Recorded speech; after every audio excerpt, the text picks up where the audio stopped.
días a todos. En primer lugar, agradecerle a la Universidad Simón Bolívar y a CoPROUS por la invitación a compartir este espacio en la celebración del Día Internacional de Monumentos y Sitios. En el día de hoy estaremos hablando un poco sobre la arquitectura vernácula. Obviamente vamos a hablar puntualmente del inmueble patrimonial Casa Julio Flores, dado que hay ciertos elementos que hemos venido conversando en días anteriores sobre la fragilidad de la arquitectura. Hemos estado hablando de la importancia de la arquitectura vernácula, hemos estado hablando de la importancia de los procesos de puesta en valor, de los procesos de mantenimiento, de los procesos digamos, de actividades de conservación para que puedan ir encaminados a un resultado que es precisamente la construcción de memoria y la preservación de la identidad. Sin embargo, hemos llegado a ciertas conclusiones y justamente en los días previos a esta jornada estuvimos conversando, haciendo un debate bastante interesante y llegamos a la conclusión de que la arquitectura vernácula tiene una condición que es innegable y que es muy propia de estos elementos identitarios vernáculos, tradicionales, que es la fragilidad. Esto versus a la arquitectura historicista, por ejemplo, que tiene unas características propias de ciertos estilos o de ciertas épocas arquitectónicas y que por eso la gente las reconoce, las valora y el proceso, digamos, como de puesta en valor no es tan, digamos, como tan complejo o como tan profundo. Comenzamos con un extracto de la Carta de Venecia que dice que la noción de monumento comprende la creación arquitectónica aislada, así como también el sitio urbano o rural que nos ofrece el testimonio de una civilización, perdón, de una civilización en particular, de una fase representativa de la evolución, el progreso o de un suceso histórico. Algo bien interesante es esta última frase que está consignada en la Carta de Venecia, que dice, se refiere no solo a las grandes creaciones, sino igualmente a las obras modestas que han adquirido con el tiempo un significado, una significación cultural. Pasemos a la siguiente. Dentro de la Ley General de Cultura, en el artículo 5, que es la Ley 397, hay una política que se refiere justamente al patrimonio cultural de la nación y dice que esta norma tiene como objetivos principales la protección, la conservación, la rehabilitación, la divulgación y la salvaguardia del patrimonio cultural, con el propósito de que este sirva de testimonio identitario de la cultura nacional y que sea un elemento importante tanto en el presente como para las futuras generaciones. Dentro de estos procesos de conservación es importante mencionar que hay una actividad que nosotros no la relacionamos de manera específica, pero que debe ir aparte de todo este proceso de valoración, aparte de todo este proceso de puesta en valor, de funcionamiento, de reconocimiento, de enseñanza a las comunidades. Hay un tema, digamos, a nivel técnico que debe ser digamos, importante, que tiene que ser obligatorio en esta búsqueda de la conservación patrimonial, que es la prevención o la conservación preventiva. Esta conservación es un mecanismo de trabajo que tiene ciertas actividades tendientes a su mantenimiento, a la identificación de los riesgos a los que está expuesto estos bienes de interés cultural, con el fin de evitar que tengan un deterioro a futuro. Estos planes de mantenimiento preventivo son herramientas que logran generar unas acciones específicas en pro de la conservación de las edificaciones. Es muy importante que tengamos en cuenta que se deben realizar bajo una metodología específica, destinar unos recursos, asignar unos responsables, es decir, debe ser todo un proceso, digamos, pensado y llevado a cabo por profesionales. Ahora, estamos hablando de este caso, digamos, de un inmueble que es bien de interés cultural, que tiene una connotación incluso a nivel nacional. Sin embargo, con la arquitectura vernácula tradicional anónima, si la podemos llamar de esa manera, no ocurre así. De todas maneras, es importante que estas labores de mantenimiento preventivo se puedan realizar de manera espontánea y de manera periódica para poder llevar a cabo su salvaguarda. Hay casos, por ejemplo, en comunidades, digamos, rurales, en las que estos procesos se dan de manera espontánea y se dan de manera, digamos, fluida, y que además constituyen un acto importante de reconocimiento de la comunidad, de transmisión de saberes, de transmisión de valores, de transmisión de técnicas de generación en generación. Eso, por ejemplo, en ciertas comunidades, vamos a poner el ejemplo en Palenque, o vamos a poner el ejemplo de pronto en la arquitectura de las rancherías en La Guajira, como ejemplos muy puntuales pero conocidos. Lo vemos como se da a través de un proceso que se transmite de generación en generación, que a partir de los abuelos pasa a los padres, luego pasa a los hijos. No es algo que tenga un libro en el que esté consignado como un manual, hay que hacer esto, esto y esto, sino que es una transmisión que se da, que además no solo convoca a padres y a hijos, sino a toda la familia extensa, es decir, que se constituye también en una actividad que fortalece los lazos comunitarios. Esto lo vemos en las comunidades rurales, lo vemos en estas comunidades que a nivel, digamos, tradicional están bastante consolidadas. Sin embargo, cuando estamos en una cultura como la nuestra, de pronto en este caso de Barranquilla, en el departamento del Atlántico, que está siempre como en función de ir a la vanguardia, las grandes ciudades que están enfocadas en producir, en nuevas técnicas arquitectónicas, en ir siempre en búsqueda de lo nuevo, lo nuevo. Todo esto que es, digamos, que tiene una connotación tradicional, que tiene una connotación en algunas ocasiones también popular, va quedando a un lado y va siendo algo que, consolidándose como algo que quizá no es tan importante entre comillas, ¿no?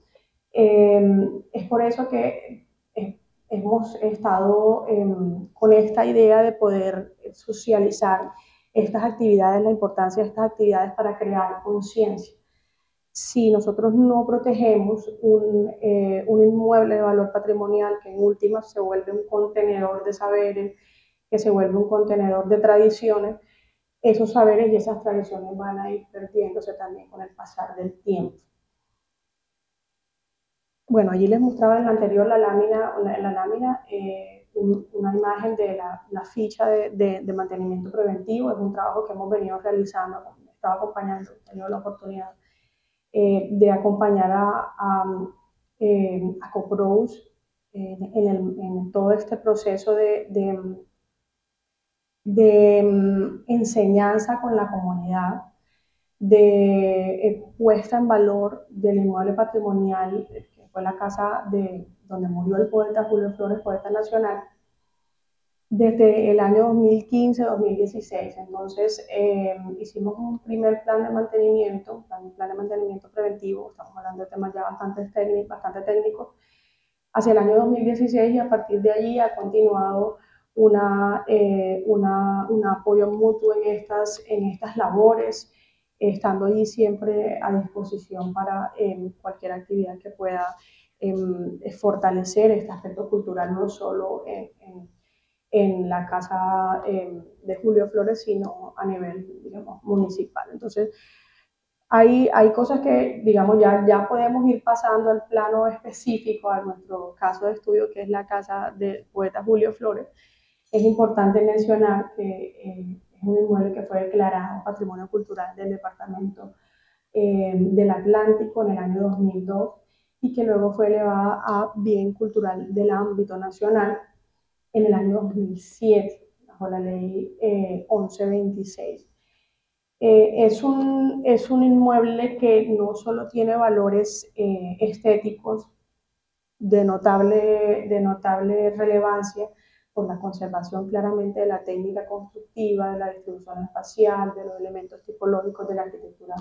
vernácula que lo caracteriza. En el documento de declaratoria hacen referencia a sus elementos estéticos estéticos y hacen referencia también a sus valores simbólicos. Sin embargo, también tiene un valor histórico dado que allí murió el poeta Julio Flores, que fue catalogado como poeta nacional. Entonces nos ubica en los tres grandes valores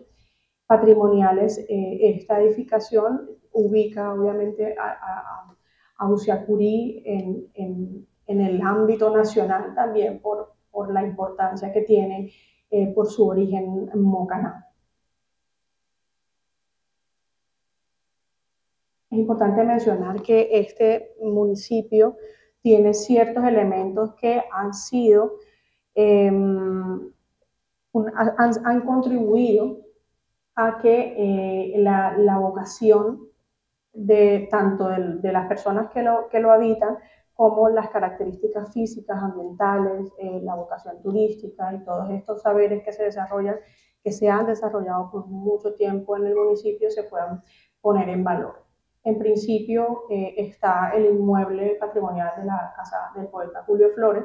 pero están ciertos elementos que lo rodean, que hacen parte de su valor contextual, como la plaza, todo lo que tiene que ver con el centro administrativo, la iglesia de Santo Domingo de Guzmán, que además tiene una belleza arquitectónica inigualable, pozos de aguas minerales, todo lo que tiene que ver con las fuentes hídricas. Estos pozos pues hacen también, tuvieron también una importancia en este proceso precisamente de la avenida del poeta Julio Flores, dado que él tenía problemas gástricos y viene a establecerse en el municipio de Usiacurí precisamente porque los pozos tenían aguas medicinales, lo cual fue un tratamiento importante para su malestar.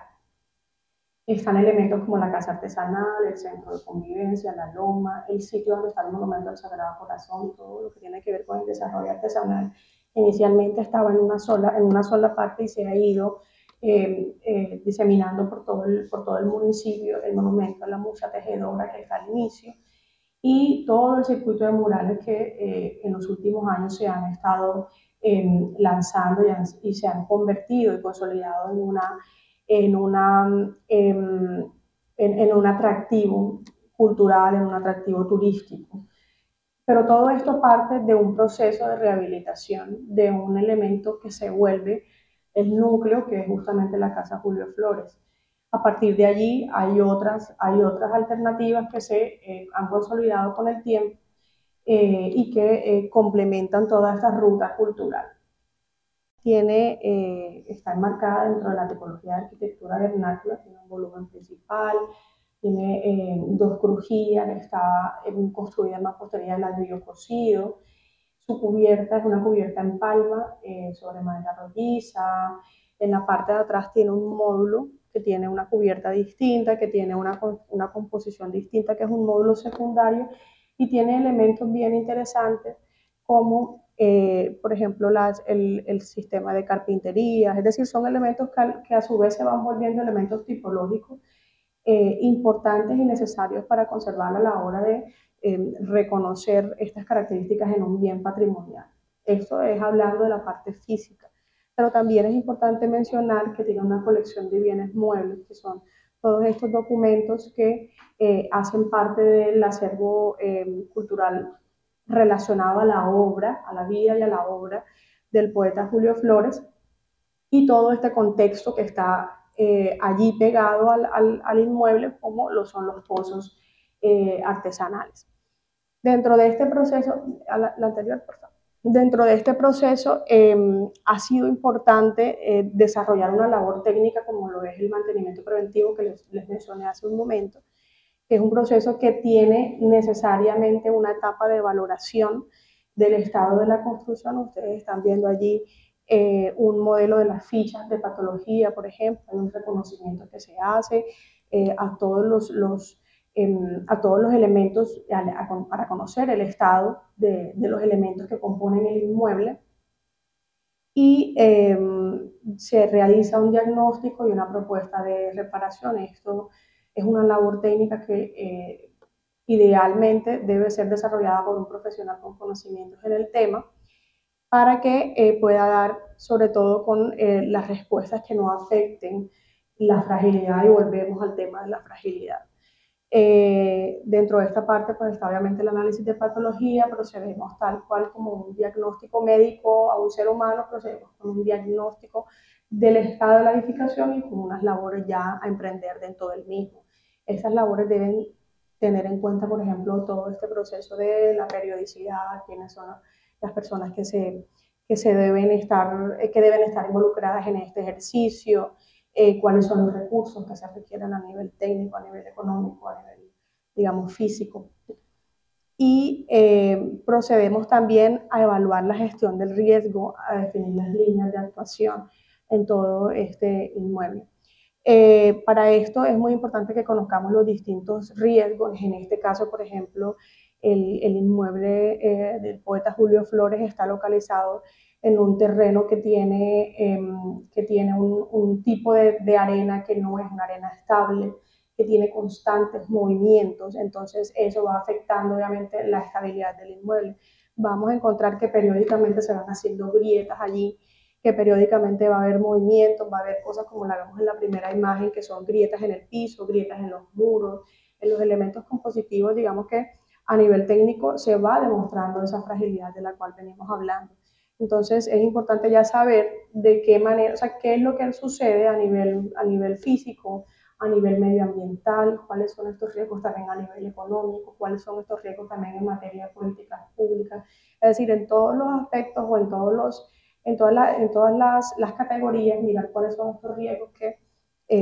pueden afectar el bien y proceder con una estrategia de reducción y de manejo de posible desastre. El inmueble está localizado, como lo ven allí en la imagen, en una zona que tiene bastante bosque, que tiene una vegetación abundante y que obviamente en un conato de incendio, ni Dios lo permita, puede ser un elemento de un riesgo muy alto. Procedemos también a tener en cuenta en este ejercicio los criterios de intervención que se toman directamente de la ley 763. Es una disposición general que se da a nivel nacional y que puede ser o que debe ser adaptada a cada uno de los bienes y de las necesidades. Criterios como conservar los valores culturales, como realizar la mínima intervención, tomar las medidas necesarias para su salvaguardia, respetar la evolución histórica. Esto es bien interesante, bien importante tenerlo en cuenta. Datar las nuevas intervenciones y por último que se conserve una articulación entre los criterios de intervención patrimonial con las obras nuevas que se puedan desarrollar. Todos los inmuebles, sobre todo de este tipo vernáculo, están susceptibles a que haya desarrollos en su entorno y es bien importante que podamos lograr una articulación que no opaque el bien en términos de lo estético, en términos del uso, en términos incluso de la valoración que tiene la persona hacia ese bien. Para esto tenemos en cuenta un listado de cosas, aquí solo les traigo un extracto de lo que, por ejemplo, trabajamos con la Casa Julio Flores, definir la necesidad de una normatividad aplicada que debe cumplirse con ciertas normas técnicas como la norma sismo resistente, la norma eléctrica, cumplir con el RETIE, realizar, dejar definido y dejar por sentado las rutinas de mantenimiento, todas las indicaciones en cuanto a ocupación. Es un inmueble que es pequeño, que no puede tener una gran cantidad de personas y que debe llevar, digamos, unos grupos, o sea, debe ir segmentado o controlado el ingreso, proporcionar las medidas de accesibilidad universal, que pueda generarse una correcta funcionalidad versus la normativa la normativa, digamos, del inmueble y del uso de suelo, que haya la premisa de darle seguridad a todo el que visita, de no solo salvaguardar los bienes inmuebles, los elementos que componen el bien inmueble, sino también salvaguardar la colección de bienes muebles, que en últimas es, como les decía hace un momento, el inmueble es un contenedor de todo esto. Hay ciertos estudios complementarios que siempre deben hacerse. En este momento, pues, ha habido un acompañamiento desde hace, bueno, un tiempo para acá, ha habido un acompañamiento del Ministerio de las Culturas en la salvaguardia de los bienes muebles del inmueble. Vienen ciertas personas, ciertos representantes a mirar cuál es la colección, en qué condiciones se encuentra y a dar unas indicaciones para su conservación. Es decir, el tema del patrimonio no es simplemente una labor de un arquitecto y ya, es una labor en la que participan todos, es una labor en la que participa un equipo interdisciplinar de profesionales, pero que sin duda debe ser desarrollada y apropiada por la comunidad, porque la comunidad finalmente es la que queda allí. El resto de gente o el resto de profesionales somos pasajeros en este proceso. Los que están allí todo este tiempo son digamos, las personas que lo ven día a día, que lo protegen, que lo viven,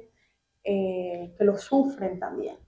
Entonces, bueno, todo esto para llegar a la conclusión de que estamos ante un elemento que, como bien lo decía el profesor Carlos hace un momento, es un elemento que es reflejo de la identidad. Es un elemento que es reflejo de la identidad no solo de las personas de Osacurí, sino de todos nosotros, es un reflejo de la identidad como colombianos. Esta arquitectura que ustedes ven aquí, muy fácilmente ustedes la pueden relacionar con arquitectura en Cartagena, por ejemplo, con arquitectura en Santa Marta, con arquitectura en algún pueblo del Caribe colombiano, porque las características físicas son muy similares, la técnica constructiva es muy similar, entonces nos vemos allí identificados. Y para finalizar les traigo una frase de Néstor García Canclini que dice que la identidad es una construcción que se relata, en la cual se establecen acontecimientos fundadores, casi siempre referidos a la apropiación de un territorio por un pueblo o a la independencia lograda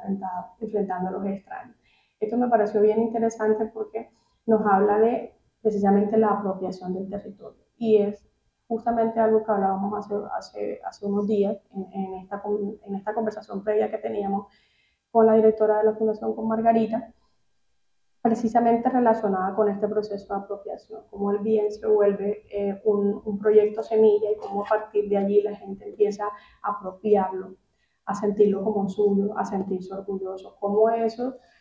hace que la gente que la gente llegue de otras partes, y eso creo que queda registrado en todas las hojas de registro, en todos los formatos de registro del bien patrimonial, que llega mucho extranjero y de pronto están en Barranquilla haciendo cualquier diligencia o están en Santa Marta, pero tienen la idea de llegar, aún en las condiciones en que estén las vías, aún en la distancia, lo que sea, de llegar a Usiacurí a conocer la casa del poeta Julio Flores. Entonces, ¿cómo vamos construyendo nosotros una red de elementos identitarios que no solo son atractivos para nosotros, sino para la gente de afuera? Esto pues para concluir, digamos, mi intervención, atenta pues a cualquier consulta que ustedes tengan, a cualquier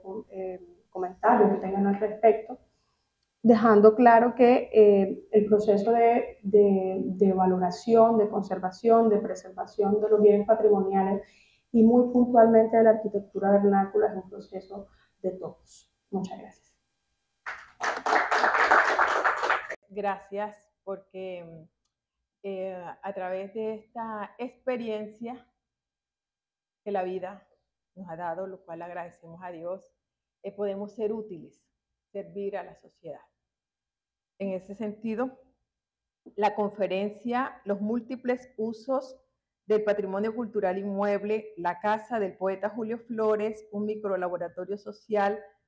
para la identidad y el liderazgo, es la que voy a desarrollar y está, digamos, dividida en 3 secciones. 1,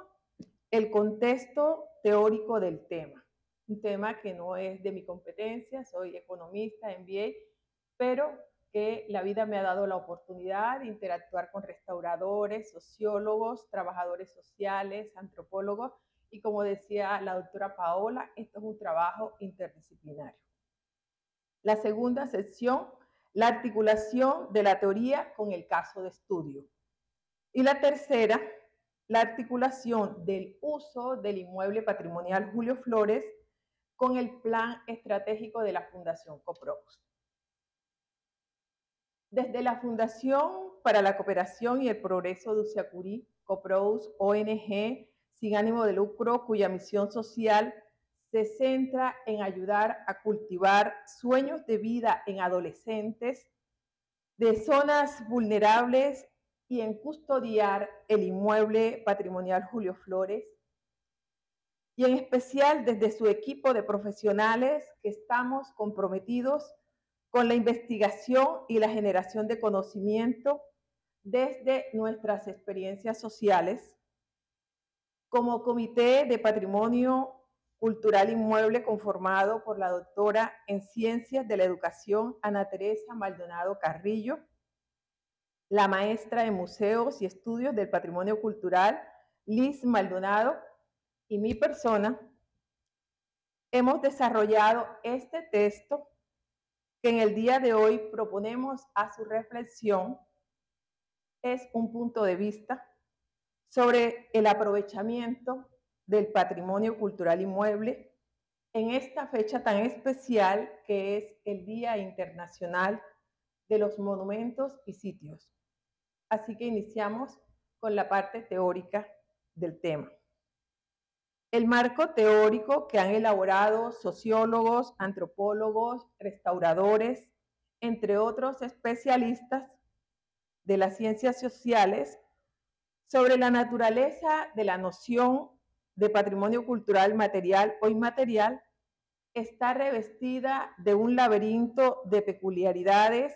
y una heterogeneidad de casos de estudio, donde resulta muy difícil establecer verdades absolutas, fijas, universales. A pesar del reto que representa el estudio del patrimonio cultural, estos especialistas mencionados anteriormente,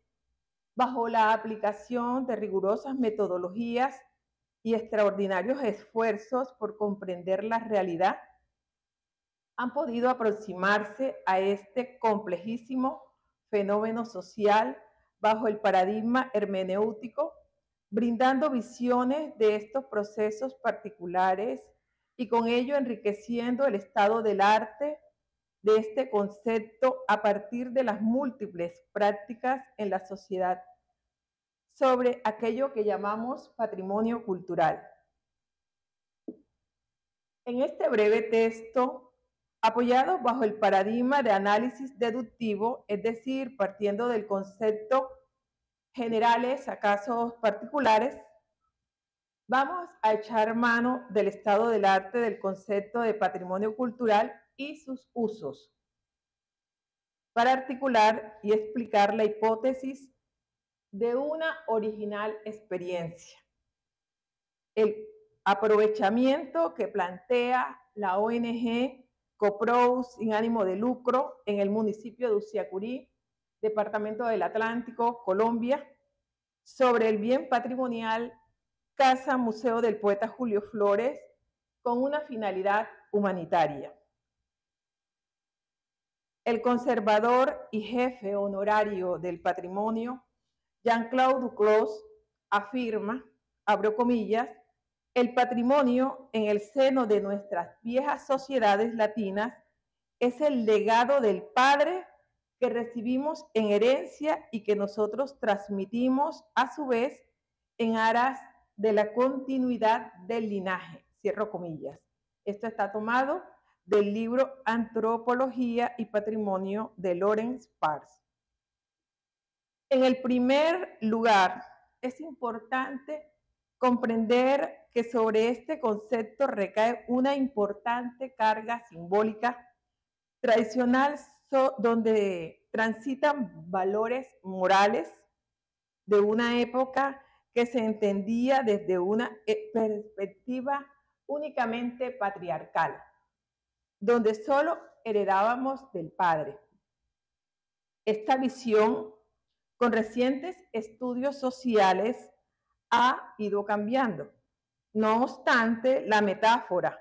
o punto de referencia que nos proporciona este significado nos remite a la idea central del concepto de herencia que recibimos. Y esa idea sigue siendo válida, sin distingo del tipo de patrimonio que recibamos o de la fuente donde provenga este patrimonio. Cuando enlazamos el concepto de patrimonio con el de cultura,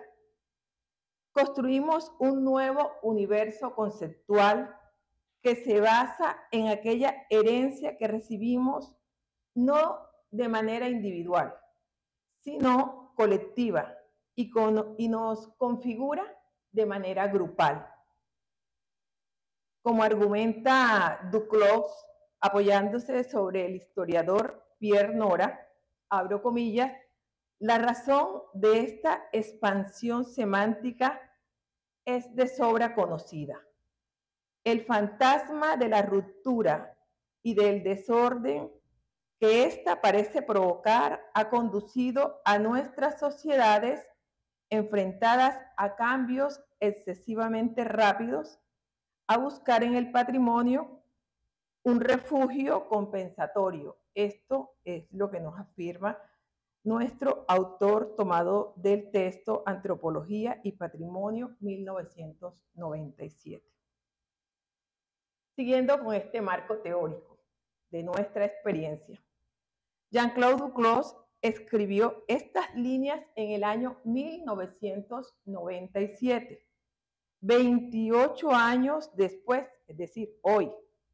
Estos cambios parecen ser aún más rápidos.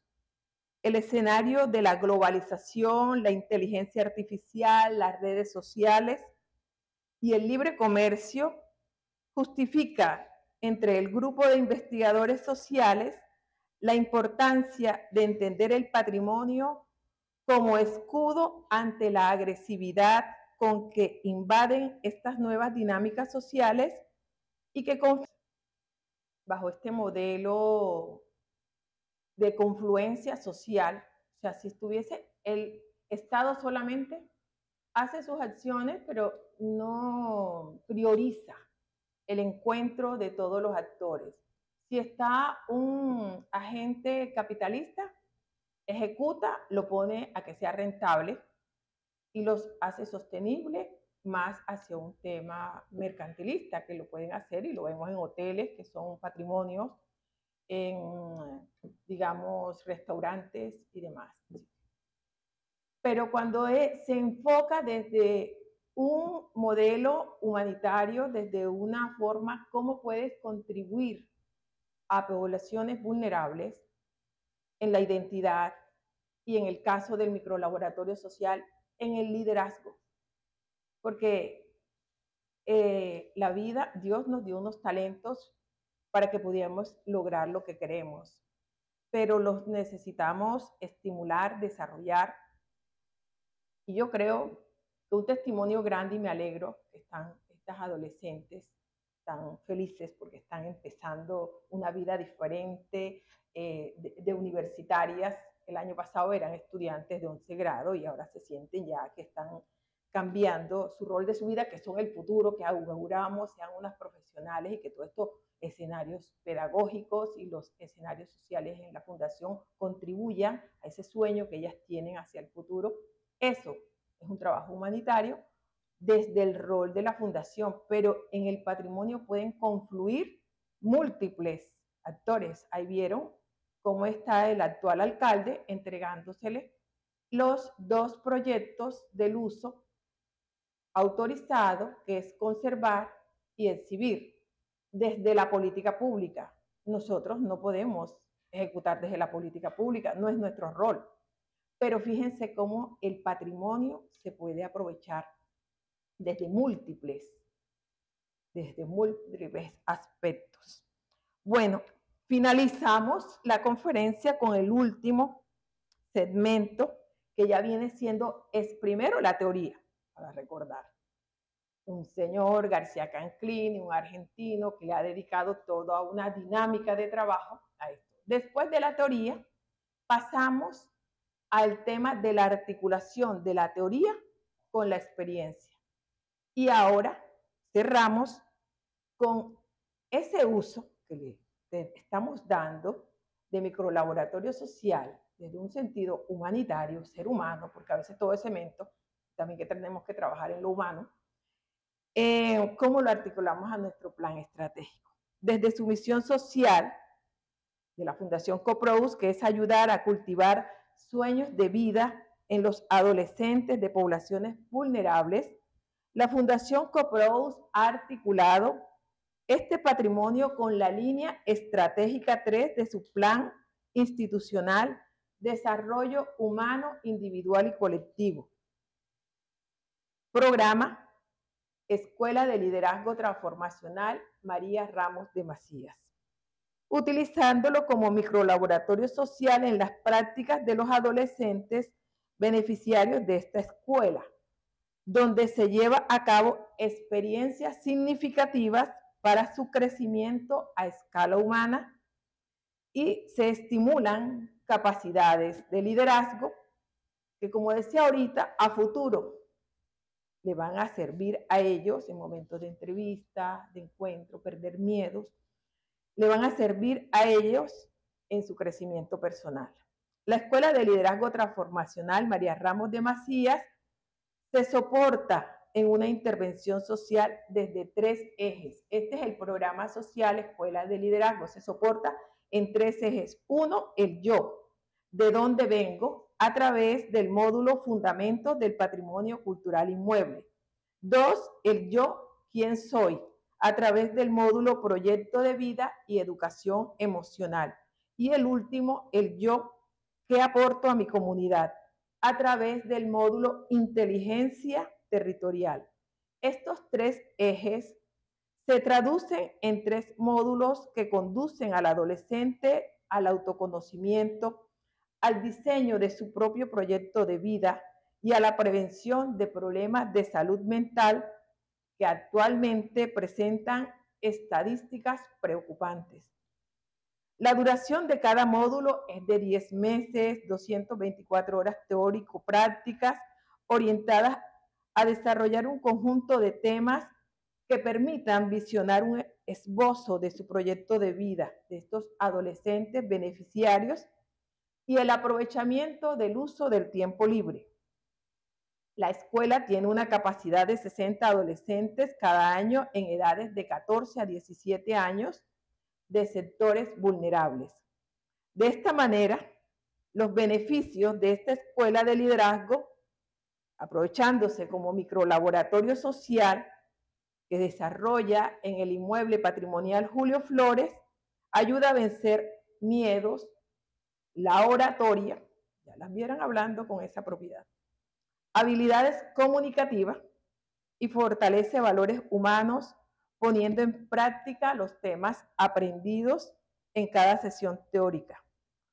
lográndose dejar capacidades instaladas, capacidades humanas, intelectuales y conductuales